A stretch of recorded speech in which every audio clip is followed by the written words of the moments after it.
सर्वप्रथम तो सभी हमारे जो बहुजन चैनलों को क्रांतिकारी जय भीम और उनके दर्शकों को बहुत बहुत साधुवाद। और मैं उनसे निवेदन करूंगा कि पहले तो जो हमारे चैनल है उनको सब्सक्राइब करें, उनको लाइक करें और शेयर करें जो है।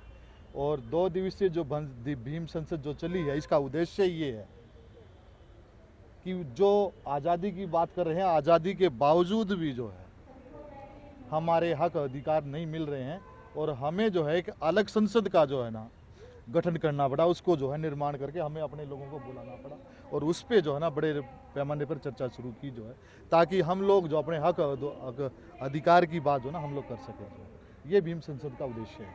एक तरफ तो माना जाए कि सवर्णों ने उनका अधिकार हक खा लिया, लेकिन उनके ही समाज से निकले हुए लोग जो मंत्री बने, विधायक बने, सांसद बने, उन्होंने कितना हित किया अपने समाज का। देखिए, बहुजन समाज के साथ जो विडंबना हुई, बाबा साहब अम्बेडकर ने पूना पैक्ट के माध्यम से जो अधिकार हमें दिए, और मानवर साहब काशीराम कहते थे जो लोग संसद में गए हैं वो एक पालतू कुत्ते की तरह है।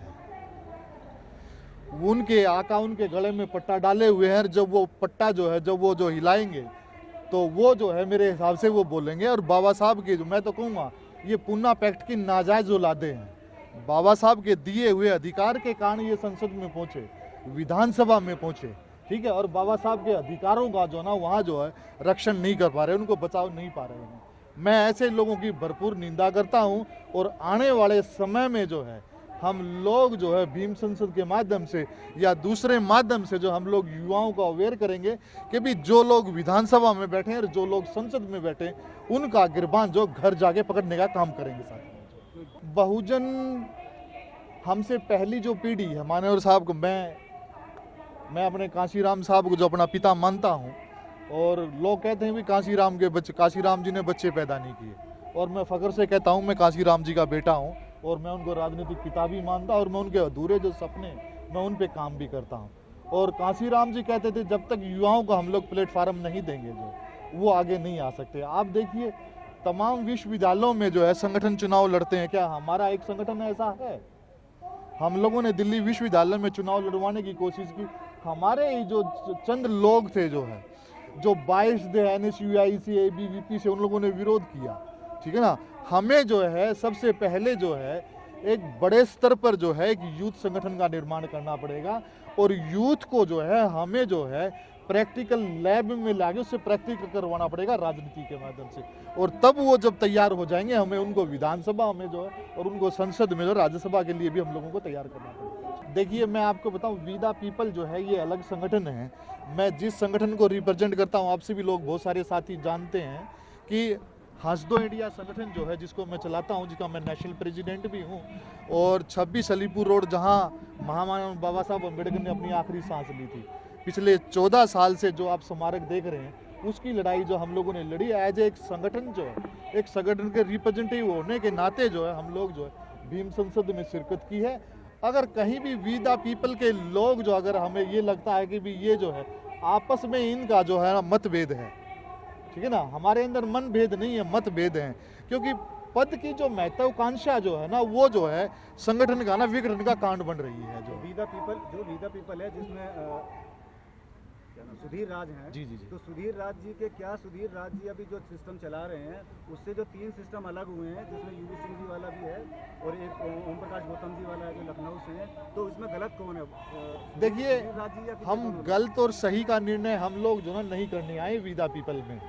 हम लोग समाज, बहुजन समाज जो आईना है, जो अच्छा करेगा उसको अच्छा बताएगा और जो बुरा करेगा उसको लात मार के जो बाहर निकाल के खड़ा कर देगा। जोड़ने का प्रयास किया शुरू से वी द पीपल जब चला था कि सबको जोड़ेंगे, लेकिन धीरे धीरे उसमें से जो मेन लोग हैं, जो स्टार्टिंग के लोग हैं, उसी में से 4 तरीके से बट गए हैं और आगे भी बटने की संभावना है जैसे सुनने में आ रहा है। मैं सिर्फ उसी के बारे में बात कर रहा हूँ कि ये क्या कारण है कि ये संगठन जो बदल रहा है, टूट रहा है। देखिए, जब भी कोई संगठन का निर्माण होता है, संगठन के निर्माण के साथ साथ जो है बहुत सारी चीज़ें जो है हमें विरोध में मिलती है।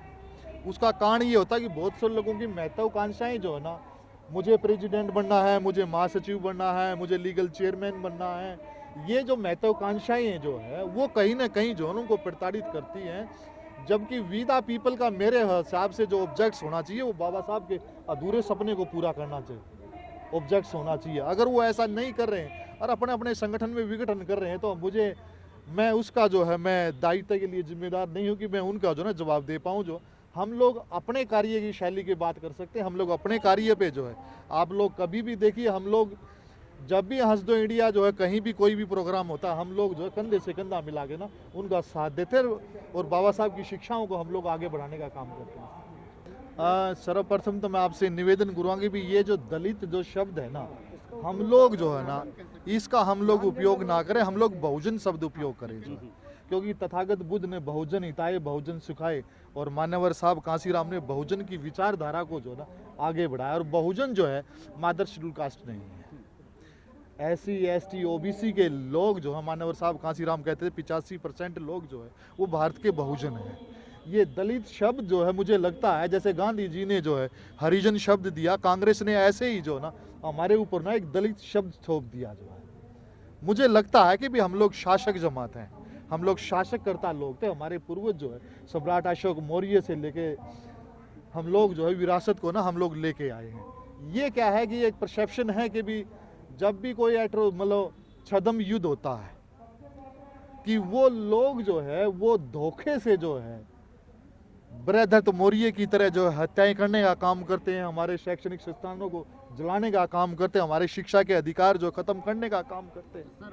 देखिए बहुजन शब्द जो है पहले तो मुझे लगता है कि भी हम लोग जो है ना राजनीति के लिए परिपक्व नहीं है। मैं आपको क्लियर करूं, जो हमारी खुद की जो महत्वाकांक्षाएं हैं वो इतनी बड़ी हैं कि हम लोग सत्ता में जाने के बाद जो है ना हम लोग जो हमारा जो गोल है हम लोग उस पर बात नहीं करते हैं और हमारी जो व्यक्तिगत जो महत्वाकांक्षा हम लोग उनको पूरा करने का काम करते हैं। जब तक हम लोग बाबा साहब अम्बेडकर के अधूरे सपने को काम पूरा नहीं करेंगे हमारी राजनीति जो है जड़ें जो है वो कभी भी मजबूत नहीं हो। अच्छा, बाबा साहब का सपना क्या है? हर कोई यही बात करता है कि बाबा साहब का सपना पूरा करना है। एक्चुअल में बाबा साहब का सपना है क्या? बाबा साहब अम्बेडकर का सपना जो है अगर आप लोगों को जानना है, हमें जो है 26 अलीपुर रोड पर जो है ना एक बार जो है ना जाना पड़ेगा। क्योंकि पिछले हम लोग 2004 से वो अंतिम सांस जो इतिहास बन गई के माध्यम से हंस दो इंडिया ने जो काफ़ी लंबे समय से प्रयास किया और हम लोगों ने बताया कि बाबा साहब का सपना क्या था। बाबा साहब अम्बेडकर चाहते थे कि मैं जिस कारवां को बड़ी कठिनाइयों के साथ यहाँ तक लेके आया हूँ, हो सके तो इसको आप आगे लेके जाना। अगर इतना भी नहीं, अगर इतना न कर सके, इतना न कर, मैं आपकी बात का जवाब दे, मैं आपकी बात, मैं उसी बात का, उनका सपना क्या था? बाबा साहब का सपना ये था कि भाई हम लोग जो है अंधविश्वास और पाखंड से बाहर आए और उसी के तहत जो बाबा साहब अम्बेडकर ने 22 प्रतिज्ञाएं दी, हम 22 प्रतिज्ञाओं को अपना जो हथियार बना के ना अपना जो ना उसको इस्तेमाल करें, उस पर चलें। दूसरा क्या है कि बाबा साहब अम्बेडकर ने जो हमें कास्ट में डिवाइड नहीं किया। बाबा साहब अम्बेडकर ने कहा मैं हिंदू धर्म में पैदा हुआ, ये मेरे बस की बात नहीं है, लेकिन हिंदू धर्म में मरूंगा नहीं, ये मेरे बस की बात है। और बाबा साहब ने 14 अक्टूबर 1956 में नागपुर की दीक्षा भूमि पर जो है 7 लाख लोगों को दीक्षा देकर एक बड़ी क्रांति की और बाबा साहब अम्बेडकर जो है खुद भी बोध हुए। तो मेरा ये मानना है कि भी हम लोग चमार, गर्व से कहो चमार है, गर्व से कहो वाल्मीकि है, गर्व से कहो जाटव है, हम गर्व से कहो कटीक है, इन चीज़ों का गर्व वाला शब्द जो छोड़ के ना गर्व से कहो भी हम लोग बौद्ध हैं। बाबा साहब अम्बेडकर का ये वो सपना था और बाबा साहब अम्बेडकर इस बात को जानते थे जब तक हम लोग जो है बुद्धिस्ट नहीं होंगे हमारी हक अधिकार जो है ऐसे ही छीने जाते हैं और हमें जो है जाति के नाम पर प्रताड़ित किया जाता रहेगा। 2024 में चुनाव आने वाला है, बहुजन समाज की दिशा क्या रहेगी? 2024 में जो चुनाव आने वाला है, मैं उन तमाम राजनीति पार्टियों के जो अध्यक्ष हैं, अध्यक्षा हैं, मैं उनसे निवेदन करूंगा कि आप लोग एकजुट हो जाएं। किन मुद्दों पर?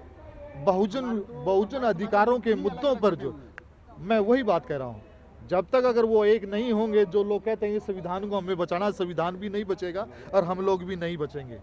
अगर 2024 की लड़ाई जो अगर लड़नी है तो मुझे ये लगता है कि तीसरी आज़ादी की जो लड़ाई थी वो हमें जो है एकजुट होकर लड़नी पड़ेगी। अगर ये नेता अगर एकजुट नहीं होते हैं तो बहुजन की बर्बादी या कांड जो उसमें सभी पार्टियां होंगी और बहुजन